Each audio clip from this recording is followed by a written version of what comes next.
Sage Wanderer here, and I would like to introduce to you the woman of my dreams. This is Catherine. Catherine, say hello to the people at home. Hello, everyone. This is her first time on camera, and if you've been following the drama, you know that she's kind of a super fan and has been watching me for a long time. And it's kind of how we ended up together. We started talking, and she basically pulled up roots from California, and she's moved out here to Oklahoma. And it's kind of interesting for some of the viewers to know that, like me, she's a returning Okie, sort of. So my parents were born in Oklahoma, and they moved to the West Coast before I was born. And then I was born out there on the West Coast. And she has a similar story, except one generation removed. Her grandparents went out to California from Oklahoma. So we both have kin buried here in the Sooner State.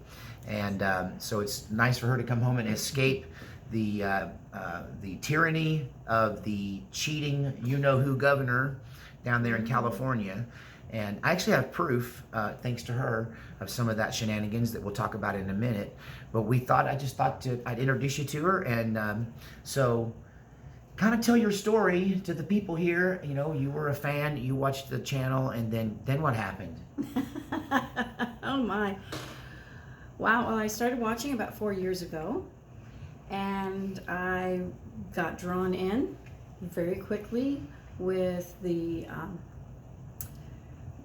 my own alignment with what Sage was saying about different things regarding religion, politics, and of course his intelligence, his honesty, his musical talent, of course, we all know about. My hotness. No. And so as time went on, you know, I just became more and more a fan. I didn't talk too much to him or on the message board or anything like that. I just kind of she talked enough that I did know her name when she told me later on, after we connected as people online. She shared with me her YouTube handle, and then I did remember talking to her. And then didn't we also, before you sent the letter, everyone knows that she penned this letter. Tell them about the process of penning the letter, because when I say that Yes. our pairing is, well, we like to joke that that we've been set up and we're having arranged marriage by God. God arranged our marriage instead of we're on a mission from God, and we got an arranged relationship from God. But tell them what the process was in writing that letter, and then when you do that, I'll tell you kind of where I was when you wrote the letter. Go ahead. What was that process like? Yeah, the process of writing a letter, or what led up to writing the letter, or how far back do you want me to go? Yeah, just, okay, so everybody knows that I kind of put out the bat signal, and I wasn't trying to attract somebody from the internet or a viewer. I was simply sharing that I was done being alone and done being this kind of isolated monk character, and I was ready to have a relationship again. And then what ended up happening is a lot of people ended up contacting me from the channel, but of all of the people that contacted me, this letter stood out. The letter, I talked about this, the letter moved me. It was everything I ever wanted to hear. But I'm more interested in your process of creating the letter. Like, share with them that. How did you make that awesome letter? Well, over the years, I just became more and more enamored with Sage, and I could not I could not explain these feelings I was having, and so I went through, without going into too much detail over the last 4 years, I went through a lot of changes around that and around the feelings I was having and things I was thinking, and I was praying all the time to get clarification about these feelings. And then fast forwarding over all those 4 years, when Sage said he was looking for love in the end times, right? God moved on my heart and said, it's time. You need to let him know how you feel. And but I procrastinated it or struggled with it, fought a bit, wrestled with God over it, in prayer all the time, through it all, to the point where I couldn't say no to God. God said, you need to do this for me. Even because he knew my heart for Sage anyway. And so once I attempted to write, I became so, God just kind of overwhelmed my heart with the words to say, how to say it. I spent 2 days, Saturday and Sunday, holed up in my room, letting God talk to me and letting my heart just flow and open me up so I could write it all down. And it wasn't hard to write because I knew what I was feeling, but how to explain to someone the reality behind what you're saying and that you feel God's leading you to reach out. That's how that happened. So. And what she didn't know about me, and I hid well from the cameras, and I didn't talk about, is that I was reaching a level of desperation. You know, the thing with Susie was a wrong turn, and I had a couple of wrong turns there, and there was a moment, I suspect it was right before she wrote the letter, that I just had this moment with God where I stopped being angry and I stopped being demanding, and I just went, oh, okay, God, I guess I'm not supposed to have a relationship. So, I mean, you just obviously keep blocking me at every turn, and everything I try to do, it doesn't work out. And I was just like, fine, you know, if this is how it's going to be, I guess this is how it's going to be. I mean, you either got something worked out for me or you don't. And then I kind of released that to God to some degree. But then a couple days went by after that, and I got really angry with God, and I had it out with God, and there was just this moment where I just told God, I can't go on like this. So, you know, either release me, take me home, you know, or release me from my, from my ministry and things, and let me just, or whatever. And I just was desperate, right? And we figured out it was about the time God told her to write that letter for him, that he wanted her to write the letter.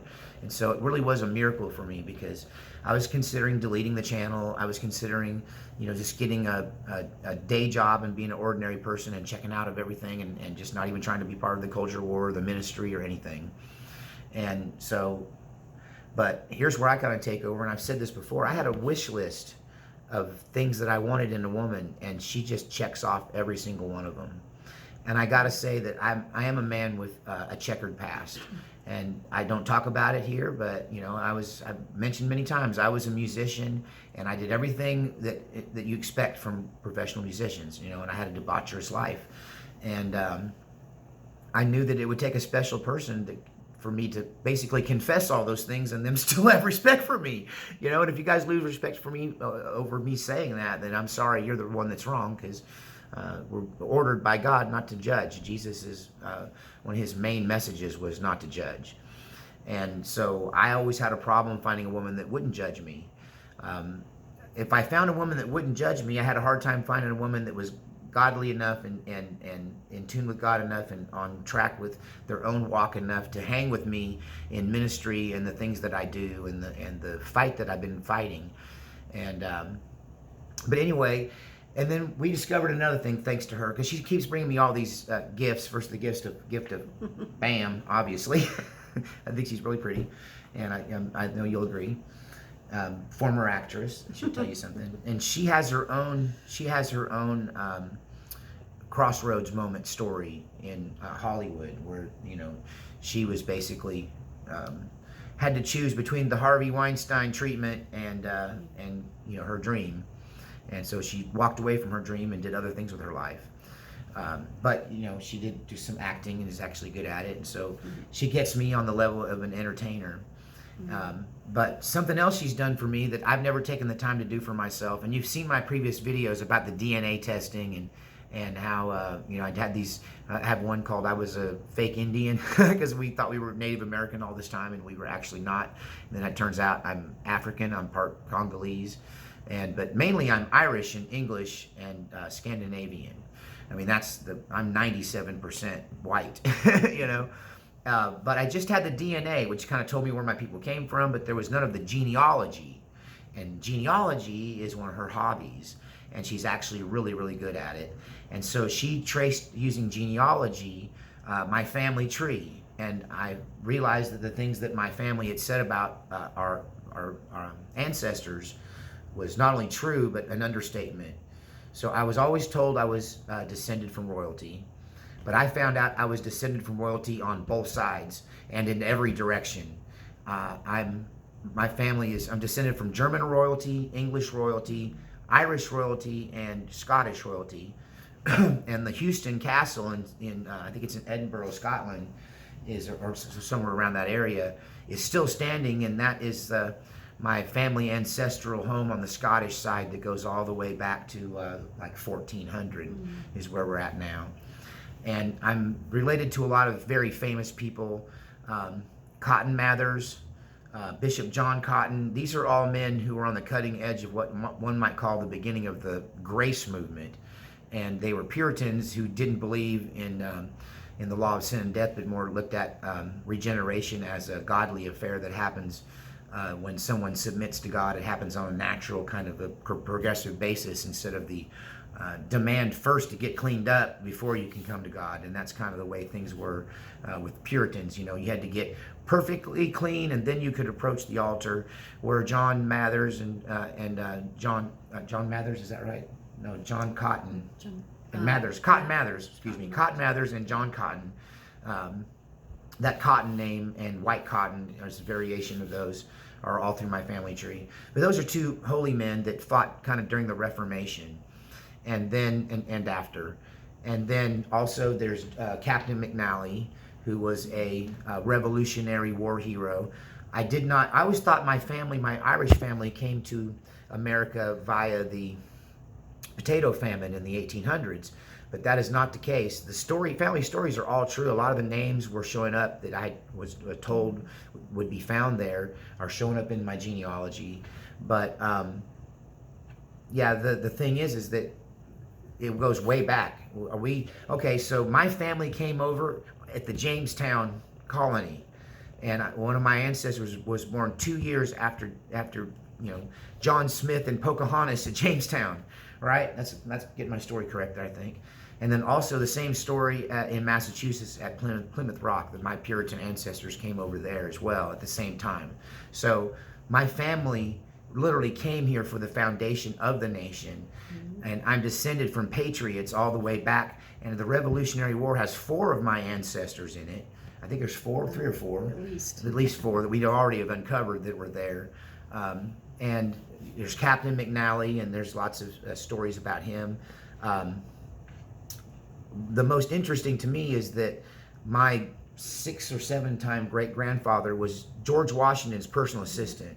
And he was with George Washington from the very beginning of his decision to enter into a squabble with the British. He was there with him through the entire campaign, through his presidency, through his late in life, was there by his side when George Washington died, and he died a year behind him. And he named his own son George Washington, and that was a Meeker, right? Was that a Meeker? I think so. Yeah. There's just so much of it. I have to get it written out.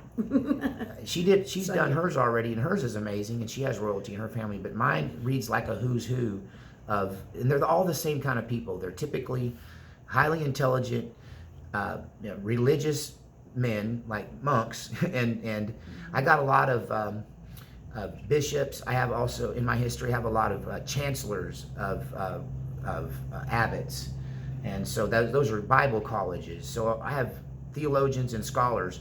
But what's interesting is the holy men also fight, and the fighters are also holy men.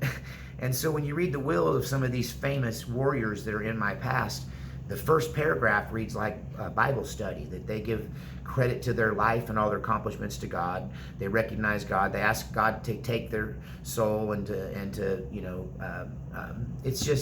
it's beautiful, and it's calligraphy written, pen and fountain pen, quill and ink. And but anyway, tell them a little bit about that, because you've seen some of these. Mine's like pretty impressive. Like you're still figuring out stuff, and it's just like mind blowing, right? Yeah, a lot of it is just it's uncovering it step by step, waiting for the computer to do its search and populate with. It was gone back, I guess, the 1400s is about as far as I've gotten so far, and it's really just the tip of it. I'm just trying to get. I've gone back. Now I need to go deep and wide. Right. So. Right.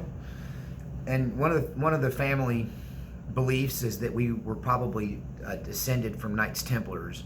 And if you follow the channel, you know that I talked about in one video how the Swiss culture. See, I got a lot of Swiss. I got a whole leg that goes back to Switzerland, and from Germany to Switzerland. And what you end up having is, at the time that the Knights Templars were disbanded and Jacques de Molay was burned at the stake for heresy, and the riches of the Knights Templars were lost forever, supposedly. I think most people believe they left on like 7 ships to the 7 seas, and to save the treasures of the Knights Templars from confiscation by the king of Spain or France, I can't recall, and the Pope. So they were trying to take their money, essentially. That's why they accused them of all the things they accused them of. And so I found out through, I finished with the Swiss thing, but at the time that happened, the Swiss people were just farmers and sheep herders and mountain people, and there was no sign of any civilization, really. There was no culture. There was just agriculture. And then all of a sudden, out of nowhere, at the exact time that the Knights Templars are disbanded and disappear and their money goes with them, the Swiss culture explodes, and they invent the Swiss banking system. And we all know, if you're a student of history, that the Knights Templars were the first one to invent banking, when they would take money from the people that were traveling to the Holy Land and store it for them back in the home country, and then they would take they would go to Jerusalem and get the same money from the Knights Templars there, like a bank. So they would just put it in over here and take it out wherever they were, to avoid the bandits in between that would rob them, to potentially even kill them for their money. So I got those roots that also go along with what I've been told, is that I'm one of them. Like, you guys get this. I'm one of this Illuminati people who think I'm not in the Illuminati, but I come from that same bloodline. And it's the O negative blood, it's the royal blood. It probably explains why they're watching me, but it also explains a lot of stuff about me. The 12, being able to play 12 instruments. You can probably attest to the fact that I'm probably way more physically capable than you even thought by watching the channel, right? I'm a little bit. Yes, definitely. I don't need much sleep. Go. Yeah, and I don't need much food. But anyway, but yes, thank you so much for that gift of showing me who I am, and I really feel more emboldened about this. Ivil say Orway conflict that's coming up. That's actually where I'm going to talk about it for a minute, at the risk of getting in trouble with the you-know-who's. But the stuff that's going on right now, where Bay is basically saying that if governors don't go along with the mandates for then he's going to remove them from office. Is that what I'm hearing? He's going to remove Ron DeSantis. And the governor of Florida, or the governor from Texas, or the governor from Oklahoma or Missouri from office if they don't comply with mandating vaccines. That has to be the kicker that causes an Ivil say Orway. Mm-hmm. Her and I were just talking about today how all the events, everything that happened in California. I touched on this at the beginning of the video. I heard on the internet that the envelope that you return your recall ballot in California, when you return that back in the envelope, that if you vote for the recall, that there's a hole in the envelope that will show nothing. If you vote yes for the recall and against Newsom, then nothing will show up in that little hole. If you vote no and you vote against the recall, then your pin mark can be seen. That the mark can be seen right there. That shows anybody looking from the outside of the envelope that if you vote no, they can see it and they know this one can stay. If there's nothing there, that means you voted yes. And they're throwing these ballots away, I understand. They just found a man in a car who was asleep in a car, and he had a bunch of drugs and guns, and he had several hundred of these ballots, and all of them were for the recall. And he had been confiscating them from somewhere. And I also tend to believe that the Postal Service may be complicit in some of this stuff and may be involved in some of it, at least certain people that work at certain postal offices. And so the very fact that, it's obvious that the cheat's in again, and it doesn't surprise me that Larry Elder don't stand a chance, and that this guy's going to be basically get his mandate. They say that if he if he wins, if recall is not happening and he gets to stay in power, Newsom gets to stay in power, then he's going to take that as a mandate for all this stuff he's doing, and they're going to double down on it. And so you tell them that she has the ballot. Yeah, I brought it with me from California. I wish we had it to show them. I think it's at the house. No, I think I brought it. Okay, well, I'll vamp. Go find it. Go find it. I'll show you. We'll show you the hole in the ballot envelope. But you know, they clearly have pulled out all the stops. Clearly, they're not playing by the rules anymore, and they're just daring people to do something about it. And you know, unfortunately, I think our generation, you know, I don't know that we're going to do anything about it. And I think there's a great big what do we do about it, you know? And, you know, she came from California to get away from that, also to get over here to me. But, well, also, I mean, but she was thinking, before she thought about me, she was already thinking about how to get out of there for years. And she's not alone. There's a lot of people have abandoned California and they're moving to Texas. I'm hearing that Idaho has so many people moving there from California that it's starting to cause the Idaho government to get more like California. And not because they're voting for it, just because they know they can. Like, they can charge more money for rent. They can have all these ridiculous rules and laws because they know the Californians will go along with it. So the tyranny in Idaho is stepping up, from what I hear. And also there's... I'm sorry, I got it's all right. I'm totally distracted. I was trying to find some tape. I wanted to cover this. Oh yes. I can hold my finger over that, right? That's all that shows your name on there. Yeah. Besides, anybody kind of... There's the hole. Yeah. But I'll just show you what this is here. See if we can show that. But if you can see, this is the envelope. And where's the hole at? I can't see. Oh, it's up here on the top. Right there. Yeah, right there you can see the hole in the envelope. It's a little square hole right there. It's round. Oh, it's round? Well, I can't even see it. Oh, I see. So I may have to, like, let's open it up so you can get some air in there. Oh, gosh. I may have to edit this. That's okay. I have to tape up my name. Everybody knows your name already, though, right? Here. Last name? Here's what we'll do this. There you go. So it's kind of on the seam. There it is. Because it's hard to see because it's all white. Anyway. See the little hole right there? See the little punched out hole? That's going to show there if you voted for the recall or not. And I will review that. Make sure I didn't get your name up on there. Looked like we were fighting over the envelope for a minute. It's like, we don't fight. We haven't fought once. And I don't know that we will. But that kind of gives you an idea what I've been up to. Also, I want to talk about her role in the future because, like I said, she's got a history of being in lay ministry. She's an English lit teacher, which means I finally have my co-writer. And a lot of you know that I was switched to videos instead of writing because I struggled with some of the complexities of writing, especially conversational writing. And so she's an expert in all of that and will help me there. And I figure if something happens to me and I end up with a hood over my head and I'm in Guantanamo Bay, she'll be able to write the story for me. And I think our love story would actually be a pretty good book when you put everything in it, which I won't go into all the details of it because most of y'all don't want to hear that. And you do want me to get back to the business at hand. The orphanage is definitely still front and center for me. God showed me that that's part of the reason why he sent me a teacher. And although there are also some things to talk about in my life, like my brother-in-law, who many of you were praying for, who was in the hospital with COVID, did in fact die of COVID. I have this theory that if you go into the hospital and get intubated, you're probably not coming out. And that happened to him. It's one of the arguments that he and I had. He was on board a lot with a lot of what I say, although he was a Q follower.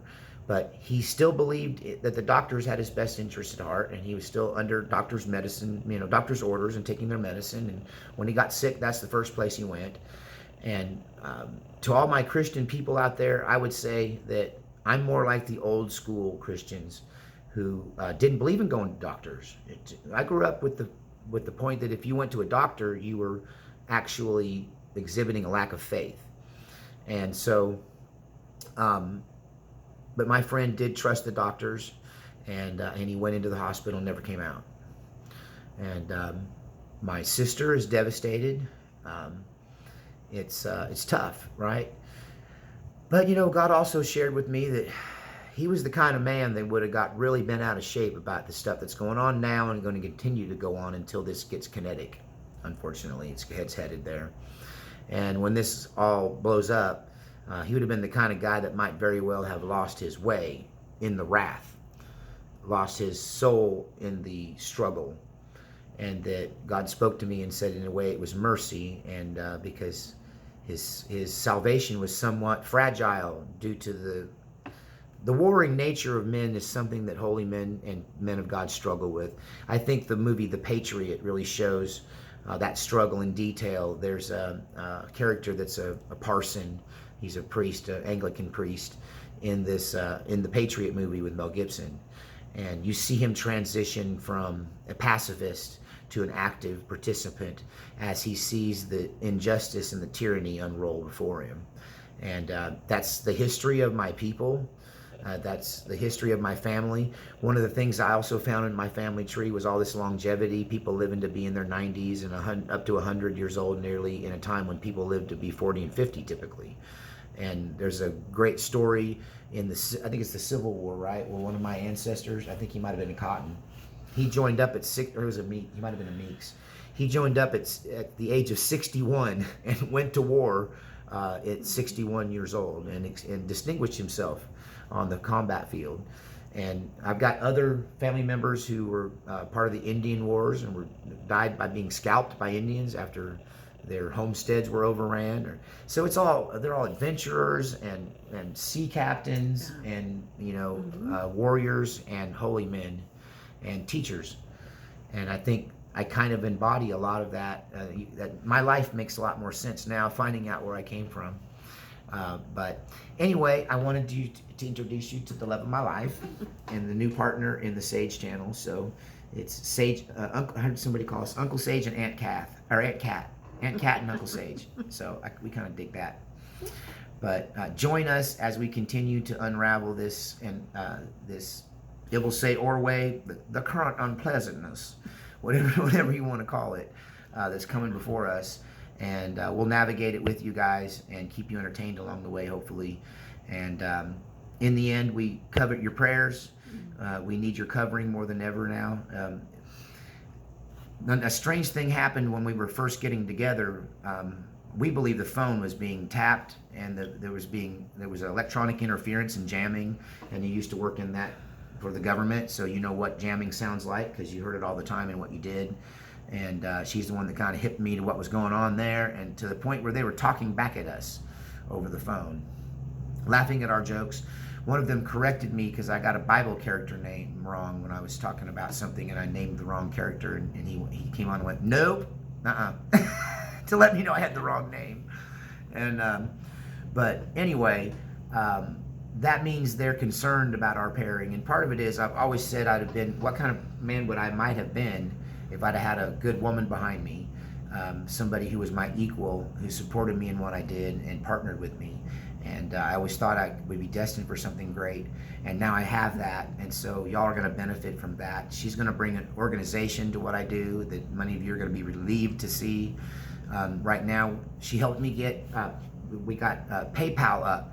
She helped me get PayPal up, and it's linked to my bank account, so you can donate through PayPal, and we're going to have a link in this video so that you can click right on it. I hope we're going to have that by then, and you go right to the donation page there if you want to help me out on PayPal. I have a mess at Patreon that I'm going to have to unravel to get that back up and running. If you have money you've sent to Patreon, don't worry, it's waiting for me there. I just have to clear up some mistakes I made while under a near diabetic coma. When I got so sick, I made the Patreon page, and I just kind of failed to do it right. And so we got to unravel that. She's going to help me on that. She's the techie person I needed. Also, one of the things that you did in the past, right, was creating merchandise and marketing it, right? Yeah. Like merch. So she's going to help me with merch. And at any rate, we're going to get this foundational structure built so that all of you can eventually get involved. And I know that some of you are talking about moving to Oklahoma or in the process of moving to Oklahoma. And before this thing happened with my with my friend that left my sister so devastated. My sister was working on getting a list of properties that are kind of homestead friendly, and we were going to list those up. I don't know that we're going to get to that, but maybe we will as well. But you know, anywhere in Oklahoma, I think right now is going to be a hot purchase, because like she was saying, Idaho is getting difficult. Texas has got issues. And so it looks like Oklahoma, Missouri, West Virginia is the place where a lot of patriots caught behind enemy lines are moving to get away from California, Oregon, you know. So at any rate, I know some of you are going to be moving our way. Some of you are going to be like her and make a leap of faith and just, you know, decide and quit your job and put your stuff in your car and just go, which is what she did. She just like, I'm out of here. I have this man I love. He's interested in me too. I need to get out of California anyway, and you know, darn if she ain't right here.